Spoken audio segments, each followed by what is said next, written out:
Service in Fort Worth has issued a severe thunderstorm warning for southeastern Denton County in north-central Texas, northeastern Tarrant County in north-central Texas, northern Dallas County in north-central Texas, until 7:15 p.m. Central Daylight Time. At 6:15 p.m. Central Daylight Time, a severe thunderstorm was located over Coppell, moving southeast at 20 miles per hour. Hazard, 60 miles per hour wind gusts and nickel-size hail. Source, radar indicated.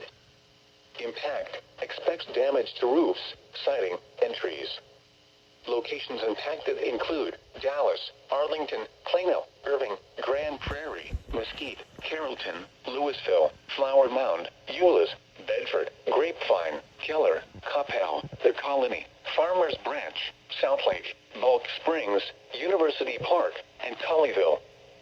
For your protection, get inside a sturdy structure and stay away from windows.